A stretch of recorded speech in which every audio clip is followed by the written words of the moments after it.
aí de casa, mais um vídeo da cobertura de 1899. Vamos falar agora do episódio 2, que se chama O Menino. Cuidado se você só viu o episódio 1, hoje a gente já vai discutir o 2. Se você caiu de paraquedas aqui, eu tô lançando vídeos analisando, fazendo um recap de todos os episódios de 1899. Então você assiste ao episódio 1 lá na Netflix, assiste o meu vídeo 1 e assim vamos. Fiquem tranquilos que eu não dou spoiler dos próximos episódios. Então hoje, por exemplo, vou discutir só o 2, não vou falar nada dos próximos. Aliás, o que foi o final desse episódio, gente? Eu tô passada, chocada, mas já vamos falar disso. Então vamos lá desde o começo. No fim do primeiro episódio, um grupo foi lá no navio Prometheus, que tava desaparecido, e eles encontraram uma única unidade de pessoa lá, que era um menino esquisito, que deu uma pirâmide pra Mora. Mais uma terça-feira passeando no navio, não é mesmo? Não tem vestígio dos outros passageiros e pra onde eles possam ter ido. No episódio 2, já começa no dia seguinte. O grupo que voltou lá pro Kerberos, que é o navio principal, eles socorreram o menino, né? E o menino esquisito tá ficando na cabine da Mora. E ela tá responsável por ele. Só que o menino não fala uma unidade de palavra. Eu tô com mania de falar unidade. E o episódio inteiro ela tenta perguntar várias coisas pra ele sobre o que aconteceu no Prometheus, onde estão os passageiros, o que aconteceu com ele, e ele não diz nada. Detalhe que às vezes ele só não fala inglês, não é mesmo? Tem uma hora que quando ela pergunta assim, quem trancou ele, o que rolou com o resto da galera, ele cata a pirâmide preta e dá na mão dela de novo. Será que a pirâmide é a resposta de tudo, então? E pra piorar, esse menino é muito esquisito, né, gente? Quando ele tá dormindo, eu amo que ela vai lá fuçar no casaco dele, né, fuçar as coisas dele, e aí ela acha um anel, que pode ser também uma aliança. Aí ela olha e tal e deixa lá de volta e sai da cabine. Aí quando ela sai, ele abre o olho assim, pã! Ele tava acordado o tempo todo? Será que esse menino dorme? Será que ele é um robô? Será que ele é um ET? E enfim, ela tenta se aproximar do menino de várias formas, né, tem até um momento que ela conta uma história de quando ela era criança, que o pai dela largou ela na floresta de propósito, e ela achou que se perdeu. Mas o pai fez isso porque ele achava que só quando a pessoa tá sozinha que ela consegue perceber quem ela realmente é. E olha que louco, a Mora falou que ela não ficou brava por ele ter mentido ou abandonado ela, e sim porque ele tirou dela o único momento em que ela não se sentiu vigiada. Porque, na real, ele tava lá de olho, ele fez isso de propósito. E ela também fala que ele fez o mesmo com o irmão dela. É legal isso, porque essa cena aprofunda a personagem, né? A gente sabe uma história aí dela do passado, ao mesmo tempo que é um foreshadowing, né? A gente já tá falando do que vem no futuro, porque no fim do episódio a gente vê que ela está sendo vigiada. Ela e todo mundo. Mas calma, a gente já vai falar disso. Enfim, quando ela conta essa historinha aí, é o único momento que o menino dá sinal que ele pode se abrir. Ele faz meio que uma carinha de choro, tá? Ele vira assim pra ela não ver. Mas nessa hora, ela pega no cabelinho dele assim e ela vê que tem um triângulo na nuca, no pescoço. Tipo uma tatuagem. E aí ele se mostra esquisito de novo, porque ele segura a mão dela muito forte, né? E vira um climão, assim, faz um sinal de silêncio. E assim, por que raios esse menino tem uma tatuagem de triângulo? É uma criança, em 1899. Depois ela até conta pra ele da carta do irmão dela, fala que ele tá desaparecido há 4 meses, mas que ela acha que tava no Prometheus. Mesmo assim, o menino não diz nada. E a gente vê ela ainda usando aquele medalhão que ela tava no outro episódio, que também tem um triângulo. Mas quem tá mais confuso que a Mora é o Capitão Ike. Ele que é o personagem principal desse episódio, né? Parece que a série vai fazer isso, de cada episódio focar em um, porque no primeiro focou mais na Mora, né? E esse no Ike. Vamos ver se vai continuar assim. E aí, no episódio passado, a gente viu a fotinha da família dele, uma esposa e 3 filhas, e nesse a gente entendeu o que aconteceu. A esposa dele tinha alguma questão mental, psicológica, e ela ateou fogo a si mesma e às 3 filhas. E elas 4 faleceram. Das 3 filhas, ele parece ter uma conexão muito forte com a mais velha, chamada Nina. No início do episódio,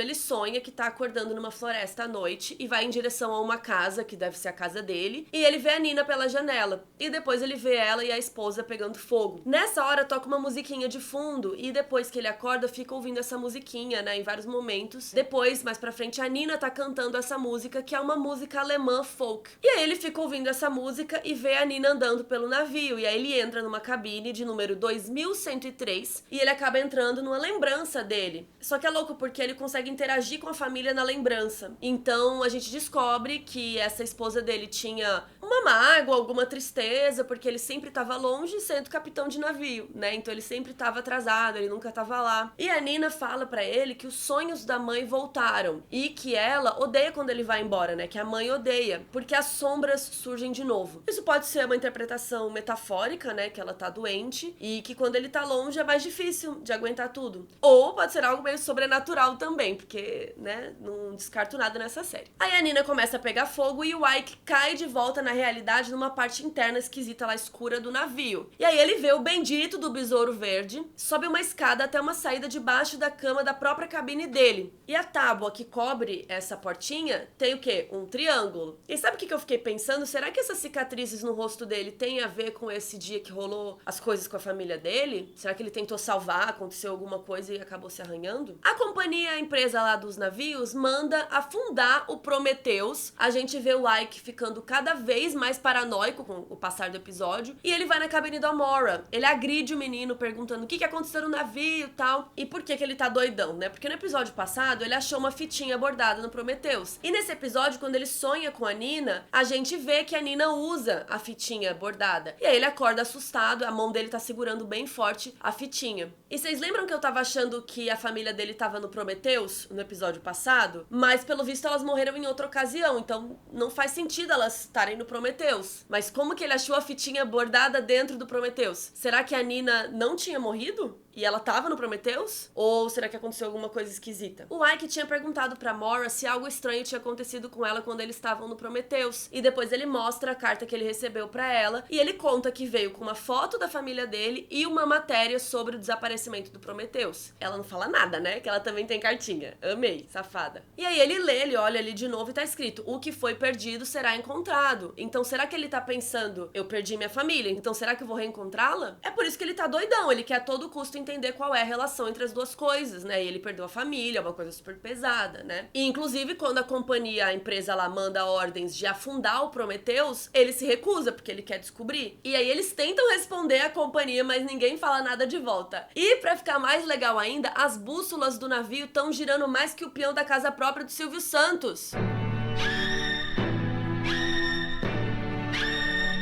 Gente, será que eu tô velha? Me conta aí se você conhece o peão da casa própria ou se você nunca ouviu falar. Senão depois eu faço um vídeo só pra explicar o peão da casa própria. Vem aparecer no vídeo, já que você quer aparecer. Bom, eu fiquei pensando que talvez seja porque eles estão perto do Triângulo das Bermudas, de acordo com as coordenadas que eles falaram lá no primeiro episódio. Mas pode ser também que o Prometheus estar ali do lado bugou todas as bússolas, né? Não sei. Mas parece que isso só aconteceu nesse dia seguinte. E umas informações muito importantes que o Ike fala nesse episódio. Ele acha muito estranho que tanto o Kerberos quanto o Prometheus estão transportando pouca carga. E tem várias cabines vagas. Ou seja, o que a companhia tá lucrando com essa rota? E ainda ele comenta que o Prometheus, né, pelo que eu entendi, são 45 mil toneladas de aço em plenas condições de navegar. E mesmo assim eles mandam afundar o navio. Tipo, beleza, deu algum problema, mas é só consertar, né, limpar o que tá sujo e bora, né? Enfim, você não desperdiça o navio assim, dessa forma, né? Não faz o menor sentido, deve ser caríssimo um negócio desse. Então ele acha que aconteceu algo no Prometheus muito grave que a companhia tá tentando acobertar. Aliás, uma coisa que não ficou muito clara no primeiro episódio e é explicada aqui nesse. Esses navios eram alemães e foram comprados por uma companhia inglesa. E eles mantiveram metade da tripulação alemã. Então lembra que a gente comentou aqui que eles falavam alemão, mas o pessoal falava inglês? Então provavelmente o navio saiu da Inglaterra. Aí o Ike pede a ajuda do Oleg pra descobrir quanto carvão que eles têm ainda. E ele calcula que são umas 3 mil toneladas. E aí ele toma a decisão de voltar pra Europa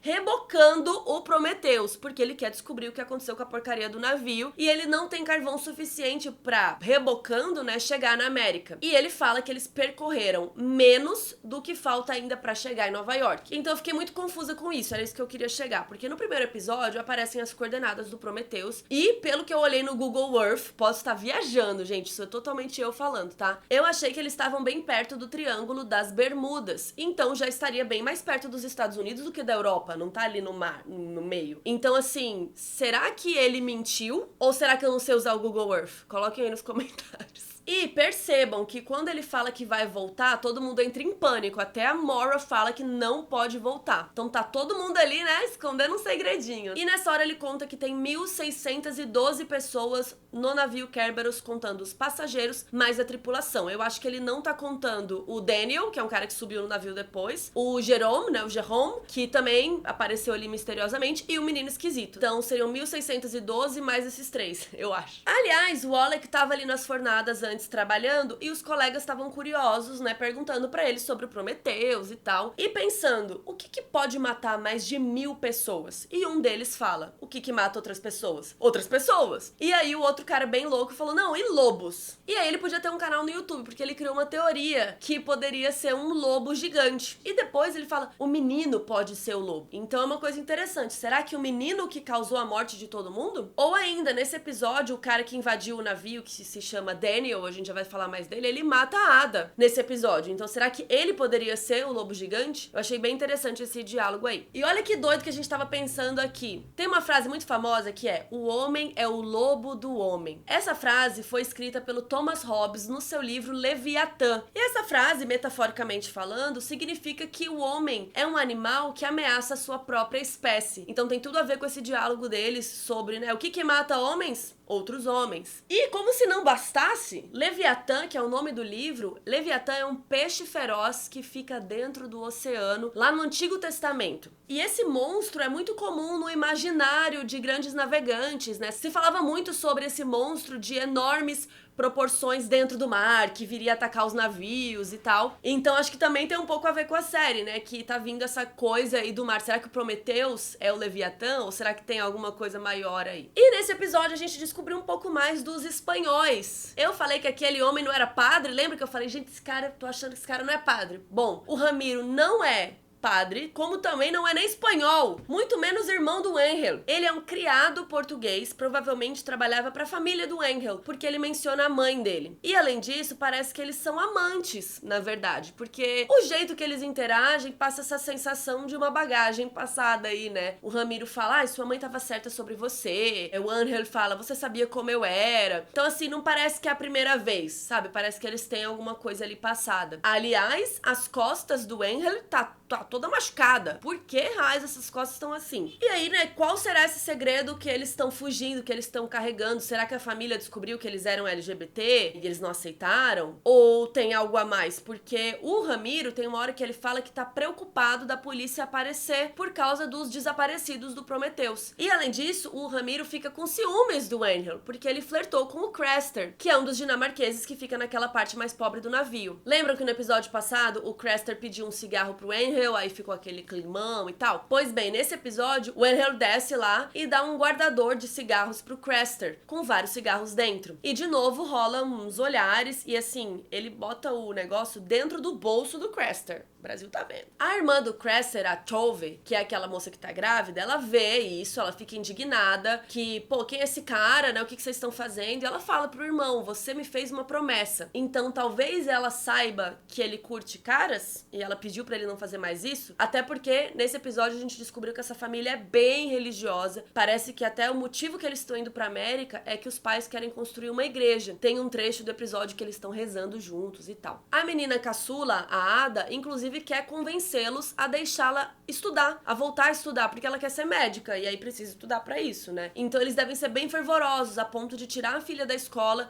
e querer que ela foque só na religião, mas lembrando que se a gente tá realmente em 1899, não sei se isso seria tão incomum. E eu achei interessante que a Ada solta uma pergunta pro Craster. Qual é a sua vocação? Coloca aí nos comentários qual é a sua vocação. Difícil, né? Enfim, a Tove fica puta com toda a ida do Angel lá embaixo, vai tirar satisfação com ele, ameaça, devolve o negócio do cigarro lá, e ela fala que os ricos não dão nada de graça. O que o Angel quer? Ele só quer putaria? O que ele tá querendo dentro dessa relação? E aí, pra reforçar a minha teoria de que o Ramiro e o Angel já tinham alguma coisa, ele fica com ciúme, porque ele percebe o que tá rolando com o Craster. Lester, né? E aí eles brigam e acabam fazendo um sexo de reconciliação, talvez. E nessa hora que eles estão transando, a gente vê no quarto deles uma pintura de um lobo e de uma ovelha. E isso é algo que o Angel falou pro Ramiro no episódio 1. Ele disse: pergunte a Deus por que ele fez de mim um lobo e de você uma ovelha. Então, por que será que a série tá apostando nessa metáfora, né, em cima desses personagens? Será que em algum momento o Angel vai se aproveitar ou prejudicar o Ramiro pra se dar bem ou pra se livrar de alguma coisa? E a gente tem outros núcleos que apareceram um pouco menos nesse episódio, mas que ainda tem coisas interessantes. O Lucien, que é o francês que tá na lua de mel fracassada, ele claramente tá com interesse na chinesa mais nova, a Ling. E ele conversa um pouco com ela e ele fala que ele tem vontade de ir pro Japão e tal, porque ele não sabe que ela é chinesa, né?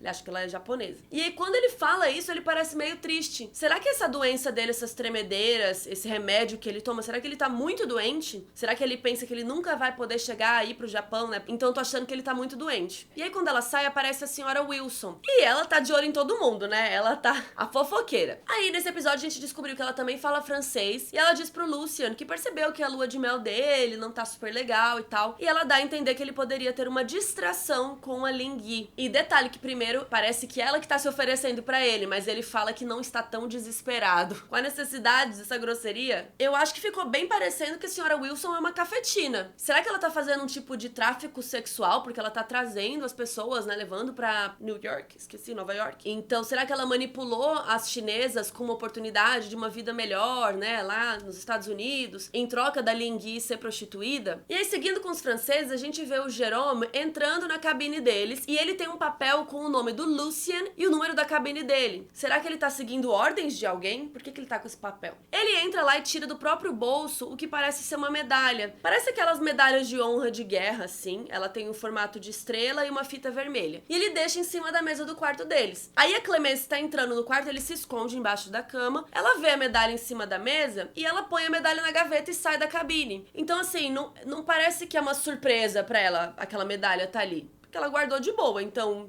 que será essa medalha? Ou será que ela achou que era do Lucien, não reparou muito e guardou? E num outro momento, o Jerome aborda ela e eles conversam um pouco. E ela diz que ele não parece ser da tripulação. Ela fala sobre julgar as pessoas pela aparência e que sabe que ele fez isso com ela no primeiro momento que a viu. Aí eles se apresentam, os nomes, e ele diz que realmente se decidiu sobre ela no primeiro momento que a viu. E aí ele sai e ela faz uma cara meio intrigada, assim. Então, assim, que raios vem aí? Aliás, gente, pausa para falar desse penteadinho com esses cachinhos no canto da testa, eu achei super divertido. E depois o Jerome é pego pelo Franz e outros membros da tripulação. Eles descobriram que alguém tinha roubado um uniforme antes e o Franz pergunta: você sabe o que fazemos com clandestinos? E mete um murro nele. Então agora só no episódio que vem. E é claro que eu não posso deixar de falar do maior mistério desse episódio, que é esse cara que apareceu no Kerberos lá no fim do primeiro episódio. Esse cara que tem algum controle sobre o besouro chaveiro, o besouro verde, que abre portas, e ele se apossou da cabine vizinha da Mora. Nesse episódio, a Mora pega ele tentando abrir a porta da cabine dela, e aí ele fala que ouviu uns barulhos de alguém chorando lá dentro, e ele se apresenta como Daniel Solas. Mas se é verdade ou não saberemos tão cedo, né? Uma coisa interessante é que ela acha ele familiar, ela até pergunta assim: nossa, a gente já não se conhece, amore? E ele fala que não e vaza, deixa ela falando sozinha, assim. Aliás, logo depois disso, a Mora entra no quarto dela e tem uma foto de uma pirâmide na parede da cabine. E esse cara passa a porcaria do episódio inteiro procurando as coisas, né, prestando atenção da Mora, tentando se aproximar dela, tentando puxar assunto. E a impressão que fica é que ele tá tentando retirar alguma informação dela, porque ele fala que o nome dela parece irlandês, mas que ela não é irlandesa, ela é inglesa. Será que ele quer saber mais das origens dela? O que esse cara quer? Quando o Ike diz que o navio vai voltar pra Europa, o Daniel vai falar com a Mora e ele quer saber se ela concorda, né? Então, talvez querendo saber o motivo que ela tá viajando ou, né, por que ela não quer voltar. Agora, uma coisa é certa, ele entrou nesse navio com a intenção, com alguma coisa relacionada à Mora, porque a gente vê que ele tem uma foto dela. Ele fica olhando pra fotinha. Será que ele tem algo a ver com ela ou com o irmão dela que tá perdido? Também tem uma hora que a Mora fecha a porta na cara dele e ele e o menino se olham meio assim. Então, será que eles são comparsas? Será que um tá cumprindo uma parte diferente da mesma missão? E é o Daniel que protagoniza a cena, acho que mais triste desse episódio, da menininha Ada, que é a caçula da família dinamarquesa. Ela vê o besouro e começa a seguir, e ela acaba chegando no deck, onde encontra o Daniel, e ele fala, sinto muito. E depois a gente já vê o Franz encontrando o corpo dela e mostrando pro capitão. Então, assim, a série claramente quer passar a mensagem de que o Daniel a matou. Mas, por que a série não mostrou essa cena? Será que tem alguma coisa aí? Será que alguma pessoa ajuda ele? Será que o besouro é o assassino? Será que o jeito que ele matou a gente ainda não pode saber? Então, isso é algo pra gente ficar observando. O fato é que o Ike ficou chocado vendo isso, inclusive quando ele olha pro corpo da Ada, ele olha pro Prometheus na hora. Então, será que ele tá achando que tem alguma reação disso? E a partir da reação dele, a gente vê que os personagens principais estão sendo vigiados. Tem um quarto com 9 telinhas de televisõezinhas. Gente, eu dei um grito essa hora. Primeiramente, por que eu tô achando que a gente não está necessariamente em 1899? Porque a primeira televisão foi criada em 1922, Brasil. Em 1922, as TVs não chegavam nem perto de ser parecida com essa daí da série. As TVs eram muito podronas no começo. Essas TVs aí tem uma cara de ser pelo menos dos anos 50, anos 40, 50. Então eu já estou com uma teoria aí que a gente não tá exatamente em 1899, não. Tem alguma coisa errada aí. Agora, os criadores da série, o Baran Bodar e a Jantje Friese, falaram que a série não tem nada a ver com viagem no tempo. Agora me explica isso, meus amores. Tô entendendo nada. Bom, vamos ver quem são os personagens nas TVzinhas. Então a gente tem o Capitão Ike, a Mora, o Menino Estranho, o Jerome, a Lingui, a Senhora Wilson, o Lucien, o Imediato e o Daniel. Eu fiquei chocada, porque se ele veio de fora, eu achei que ele teria algo a ver com a televisãozinha. Mas aí quando eu dei pause, eu falei, por que ele tá na televisãozinha? Alguém me ajuda, eu tô entendendo nada. Então vamos lá, mistérios que ficaram em aberto pra vocês comentarem aí o que vocês estão achando. Primeiro, quem diabos tá assistindo eles? É uma pessoa que tá controlando tudo o que acontece no navio? Eu lembrei um pouco de Round 6, que ficam uns ricos vendo o povo se ferrando lá, tomando bons drinks. O menino e o Daniel também estão sendo vigiados. Então será que eles também são peças desse tabuleiro?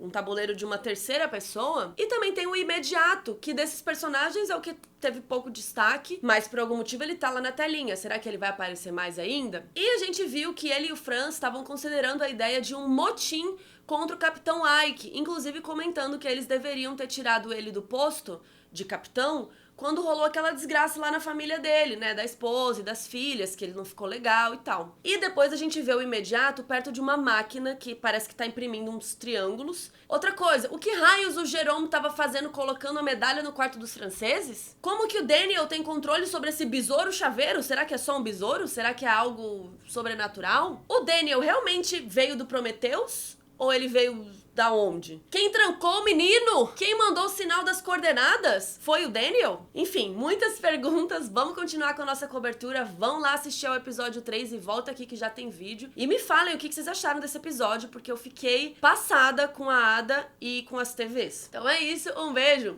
tchau!